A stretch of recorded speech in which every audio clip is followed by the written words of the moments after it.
दोस्तों आज की वीडियो का टॉपिक है कि हमें अपने घर में कौन सा ब्रेकर लगवाना चाहिए, किस टाइप का ब्रेकर लगाना चाहिए। जैसा कि आप देख रहे हैं कि मुख्तलिफ टाइप्स के और मुख्तलिफ ब्रांड के ब्रेकर हैं, कोई श्नाइडर का, कोई सिल्वर का, कोई एबीबी का है।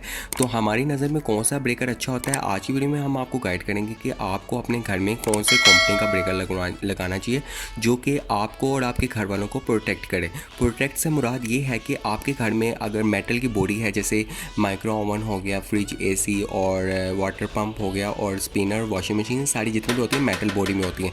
ये जैसे लोहे की बॉडी जिसे कहते हैं, ठीक है। आवाज़ का भी होता है कि करंट की लीकेज होती है, आप इसे टेस्टर से चेक कर सकते हैं, बिल्कुल ईजिली आप चेक कर सकते हैं टेस्टर से। अगर वो ग्लो करता है तो इसमें करंट की लीकेज हो रही है। अगर उसके बावजूद भी ब्रेकर ट्रिप नहीं हो रहा तो ये आपका ब्रेकर चेंज करना चाहिए, ऐसा ब्रेकर लगाना चाहिए, ऐसे ब्रेकर का इंतखाब करना चाहिए, सेलेक्ट करना चाहिए जो कि आपको और आपके घर के जो डिवाइसेस हैं, अप्लाइंसेस हैं, उनको प्रोटेक्शन फराहम करे। ये हमें किस तरह से पता लगेगा, आज की वीडियो में हम डिस्कस करेंगे। चलिए शुरू करते हैं। ये कि आपको कौन सा ब्रेकर का इस्तेमाल करना है, 1P का इस्तेमाल करना है, 2P का इस्तेमाल करना है या RCCB का इस्तेमाल करना है। मेरे नज़र में तो आजकल के दौर में जो है ना, सिंगल पोल का इस्तेमाल ना किया करें, क्यों ना कि इसके अंदर फेज़ वायर को कंट्रोल किया जाता है, न्यूट्रल को नहीं किया जाता। तो अगर 2P की बात की जाए तो 2P में क्या खासियत है, इसके अंदर फेज़, यहाँ न्यूट्रल और यहाँ फेज़, यानी फेज़ और न्यूट्रल को दोनों को अटैच किया जाता है। आप इसका इस्तेमाल करें इसको मेन के तौर पे, ठीक है, एक आइसोलेटर मेन के तौर पे, यानी कि आपने अगर घर की मेन डिस्कनेक्ट करनी है तो आप इसको आइसोलेट कर सकते हैं, ठीक है। और उसके बाद ये वाला जो ब्रेकर है, ये इस ब्रेकर का नाम है RCCB ब्रेकर। RCCB के ब्रेकर का मतलब होता है रेजिडुअल करंट सर्किट ब्रेकर। ये है RCCB ब्रेकर। तो जब कोई शॉर्ट सर्किट होता है या ओवरलोड होता है या बहुत हाई फॉल्ट पड़ जाता है तो ये फ़ौरन ही ट्रिप कर जाता है। ये उस सर्किट में मौजूद प्रॉब्लम्स को यानी कि हाई करंट को सेंस करता है और ऑफ़ करवा देता है। तो ये सिंगल पोल ब्रेकर हैं, ये मुख्तलिफ टाइप्स के ब्रेकर हैं, जैसे एबीबी का ब्रेकर है, श्नाइडर का ब्रेकर है, सिल्वर कंपनी का है। ये मुख्तलिफ कंपनियों के ब्रेकर हैं। और ये हमें कैसे पता लगेगा कि कौन सी टाइप है, किस टाइप का ब्रेकर है। कोई रेजिस्टिव, प्योर रेजिस्टिव लोड को चला सकता है, इंडक्टिव लोड को चला सकता है या वेल्डिंग प्लांट को चला सकता है। हर कैपेसिटर की अपनी अपनी एक करैक्टरिस्टिक है। जैसे कि आप देख रहे हैं कि सी टाइप, ये तीनों ब्रेकर सी टाइप हैं, लेकिन एम्पेयर जो हैं चेंज हैं, 6 एम्पेयर, 10 एम्पेयर, 20 एम्पेयर। लेकिन ये जो सी टाइप ब्रेकर होते हैं, ये जो HVAC होते हैं, एयर कंडीशनर होते हैं, इंडक्टिव लोड जो से होते हैं, उनके लिए यूज़ किया जाता है। और जो आपके, क्यों ना कि इसका 10 to 5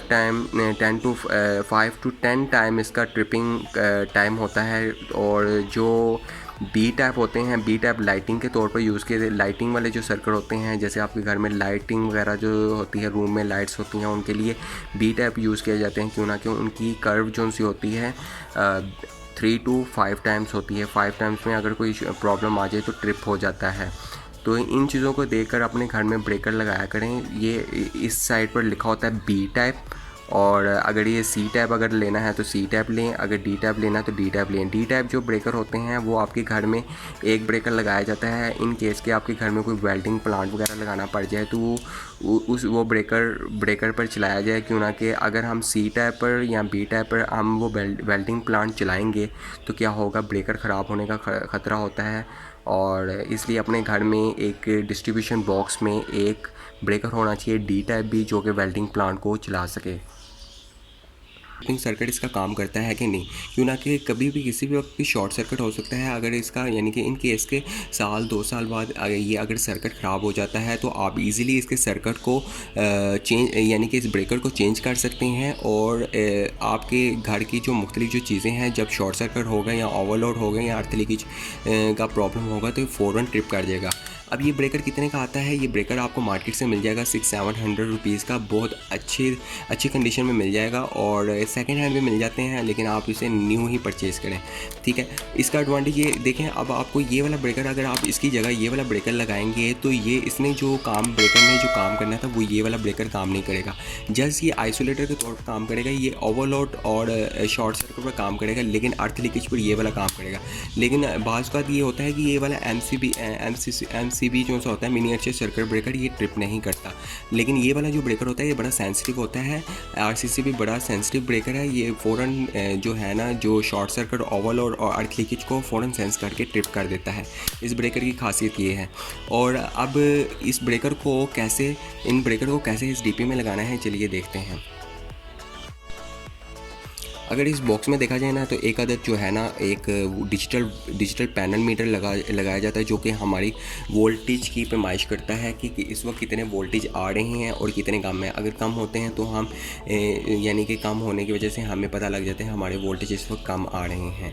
और एक आदत जो है इंडिकेटर लैंप लगा होता है कि हमें इस वक्त पता लगता है कि इस वक्त मेन सप्लाई आ रही है या नहीं।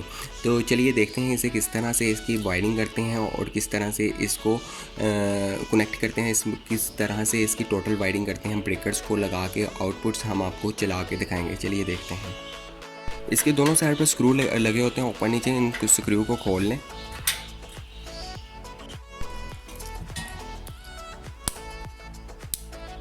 इस पैनल का ब्रेकर का लॉक होता है, इस लॉक को ओपन कर लें। ठीक है, इस टी रेल में रख के इस लॉक को नीचे से बंद कर दें। ठीक है, ये आपका मजबूती से लग गया।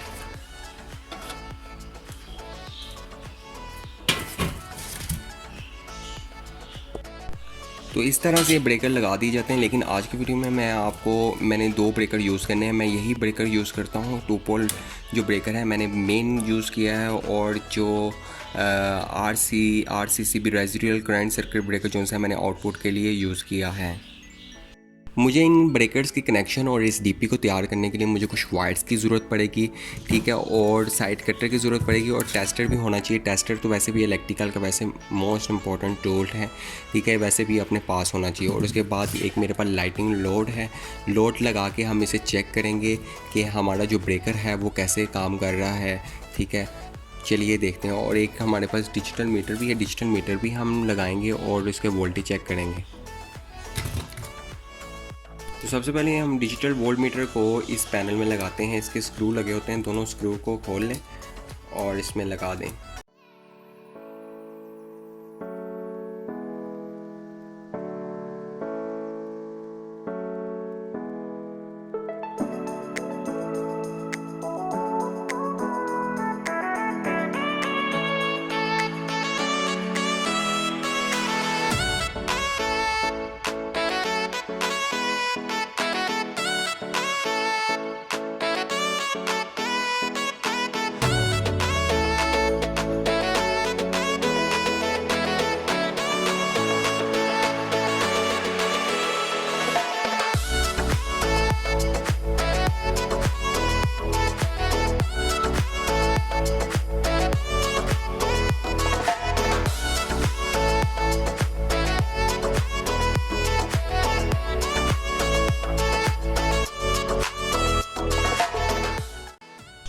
तो अब मेरे कनेक्शन को ध्यान से देखिएगा। जो मैं कनेक्शन करूँगा इस कनेक्शन को आप फॉलो कीजिए। ठीक है, ये जो फर्स्ट जो है ना X1 लिखा होगा LED के, इसको आपने मीटर की फर्स्ट के साथ जोड़ देना है। ठीक है, और X2 लिखा होगा LED के, इसको आपने मीटर के दूसरे पॉइंट के साथ जोड़ देना है। ये एक पैरेलल कनेक्शन होते हैं। ठीक है,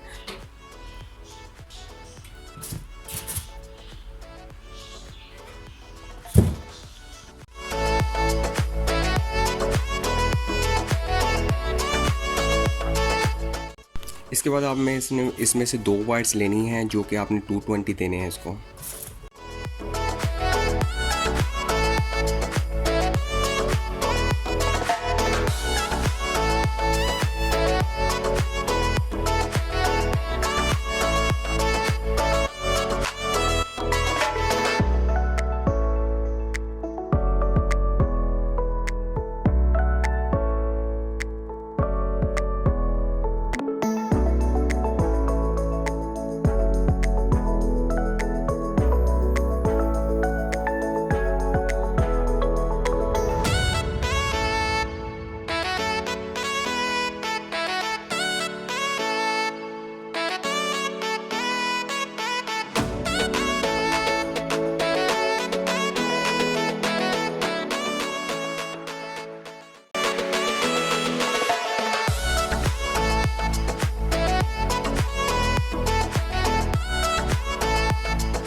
जैसे कि आप देख रहे हैं कि मैंने इसके ऊपर फेस न्यूट्रल आपकी वापटा की जो मेन जो किलोवाट आवर मीटर की जो मेन इनकमिंग आई है वो मैंने मीटर के ऊपर लगा दी है, वो भी 2 पोल ब्रेकर। इसके नीचे से जो आउटपुट होगी वो मैं इस ब्रेकर के ऊपर लगा दूंगा, ठीक है। यहाँ से इसका फेस निकलेगा, यहाँ लग जाएगा, इसकी न्यूट्रल निकलेगी वो यहाँ लग जाएगी, ठीक है। और यहाँ से मेरी आउटपुट हो जाएगी और वो जो मीटर्स हैं, मीटर्स की जो तारें हैं वो हमारे इस ब्रेकर के नीचे लग जाएंगी।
अब ये जो मीटर की जो वायर है इस एम सी बी 2 पोल के नीचे वाले साइड पर लग जाएगी। ये जो इसकी आउटपुट है इसके नीचे वाली साइड पर लग जाएगी।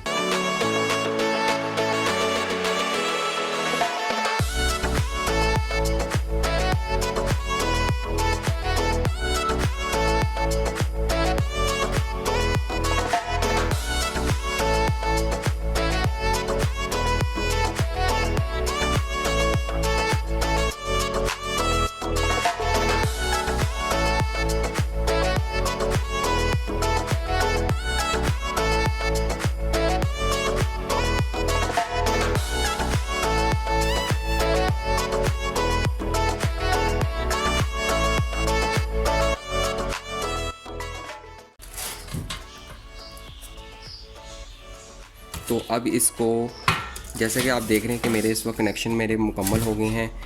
एलईडी को मैंने मीटर के साथ जोड़ा, मीटर को मैंने 2 पोल ब्रेकर के साथ जोड़ा। जोड़ने के बाद मैंने इसमें से 2 वायर्स ली, आरसीसीबी में जोड़ी।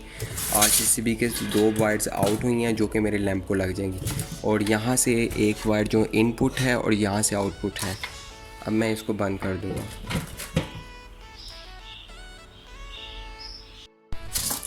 अब ये जो आरसीसीबी ब्रेकर से जो आउटपुट वाइड हुई थी मैं इसको एक लैंप के साथ जोड़ दूंगा चेक करने के लिए।